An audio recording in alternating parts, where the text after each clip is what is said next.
Welcome back, everybody, for another deep dive. This time we're tackling Man, Woman, and Child by Harold W. Percival. Oh, yeah. This one's really interesting. It is. A lot of big questions about life and death and consciousness, even immortality. Yeah. And you know what makes this book even more fascinating? What's that? The author himself. Yeah. I mean, Percival was a self-taught philosopher who Uh, believed he had these really profound spiritual experiences. Absolutely.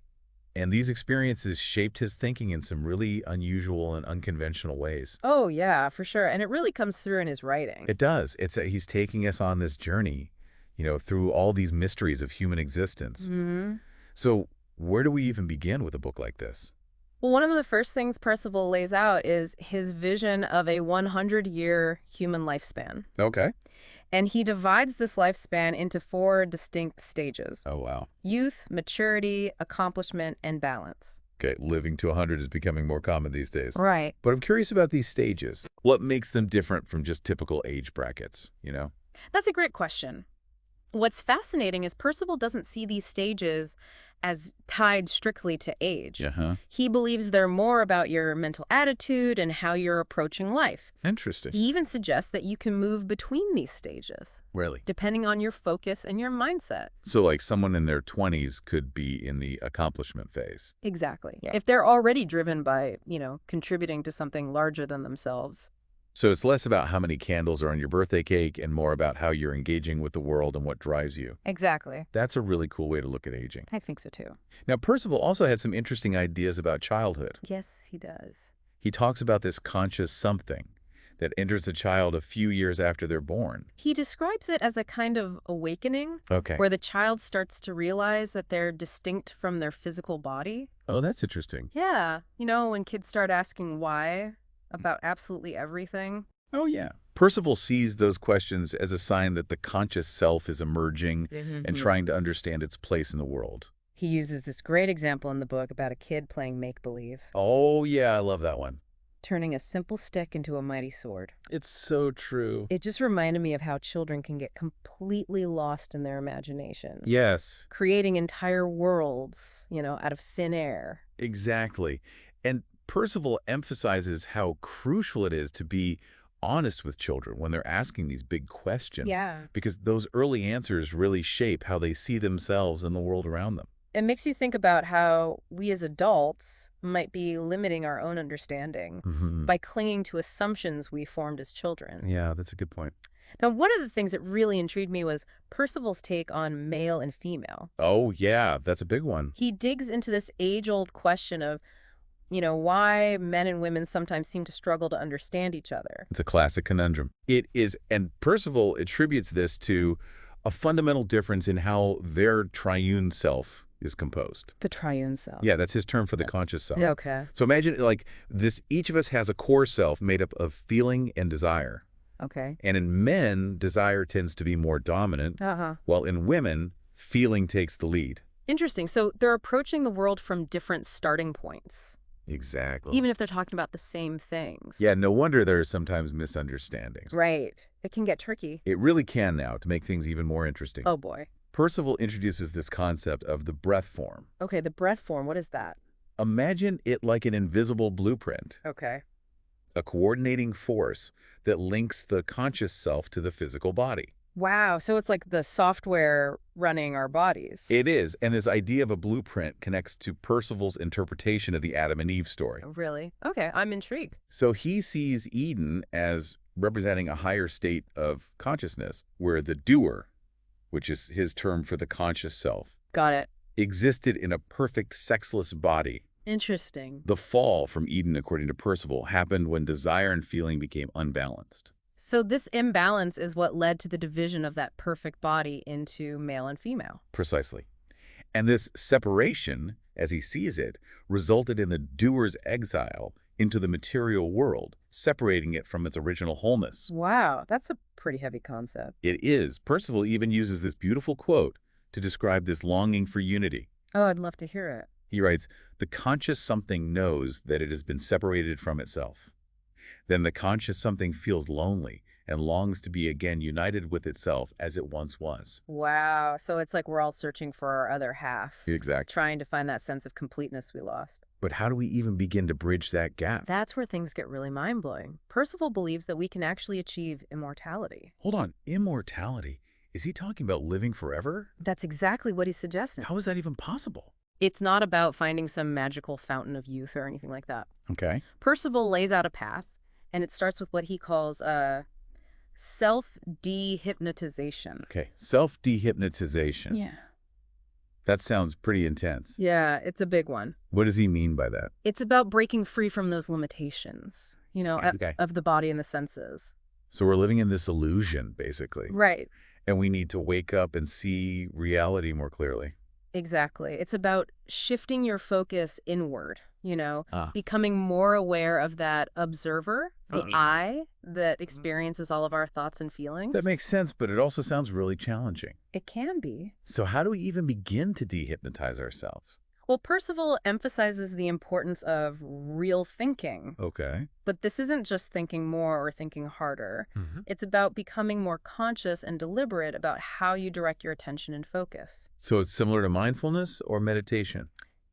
There are definitely some parallels there. Right. Yeah. Percival talks about choosing your thoughts consciously, not just letting your mind be controlled by external distractions or habitual patterns. I like how he puts it in the book. What's that? He says, turn the light within on yourself, not on your emotions or your feelings, but on that which feels and knows the emotions and feelings.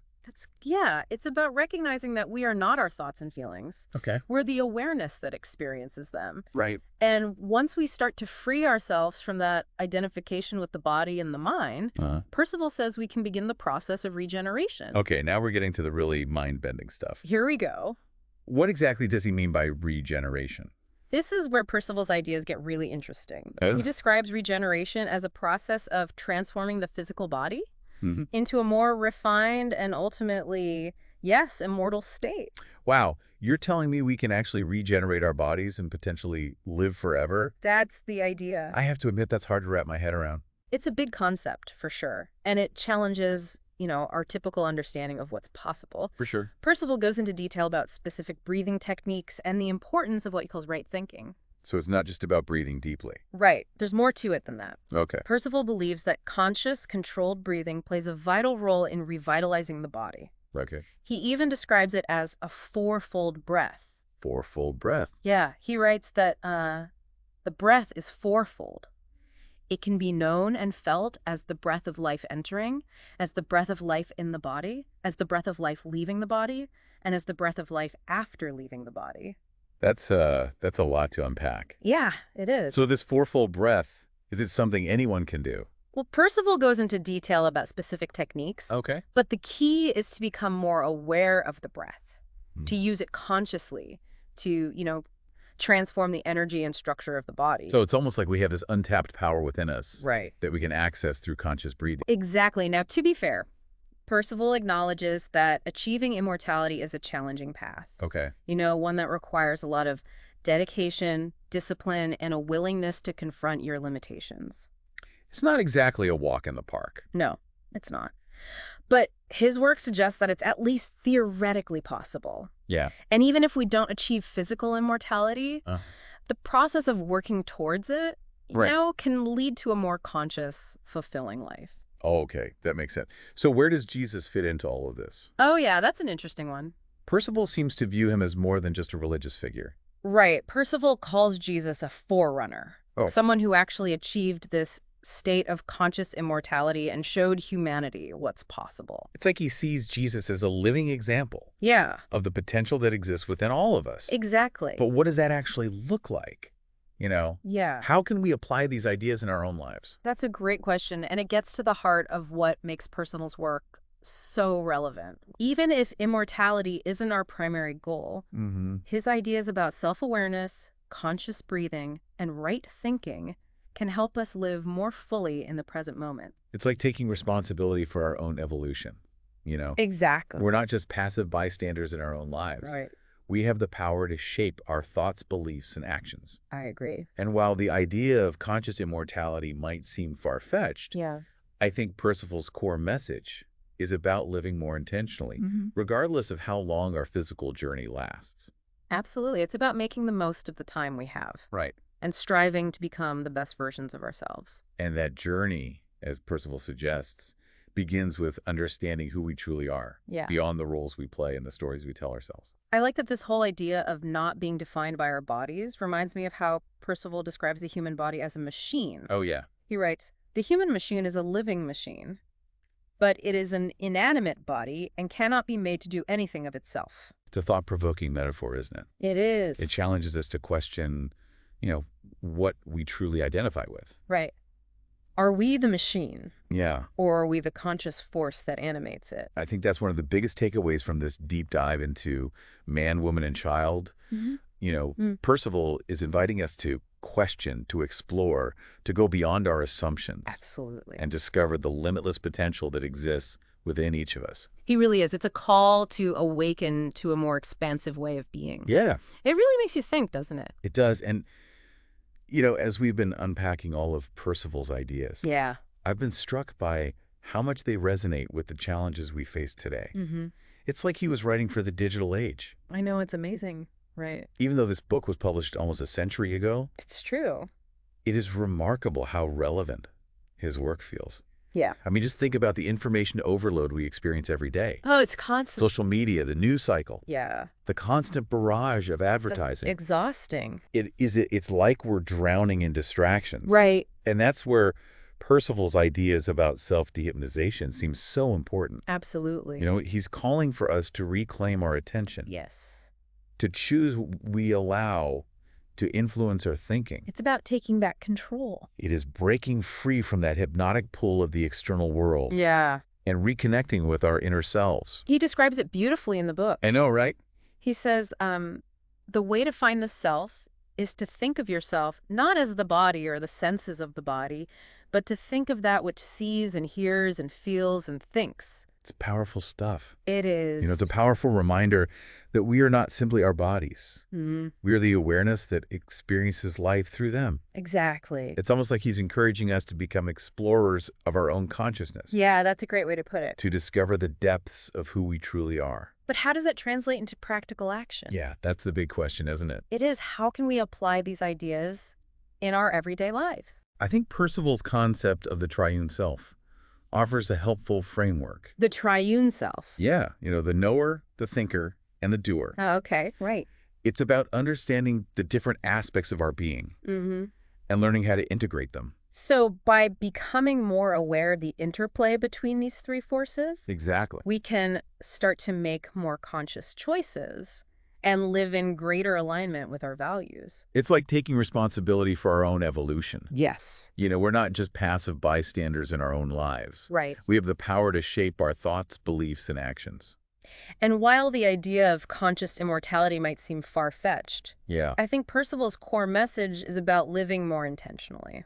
Regardless of how long our physical journey lasts. Exactly. It's about making the most of the time we have. Cheers. And striving to become the best versions of ourselves. And that journey, Right. as Percival suggests, begins with understanding who we truly are. Yeah. Beyond the roles we play and the stories we tell ourselves. I like that. Me too.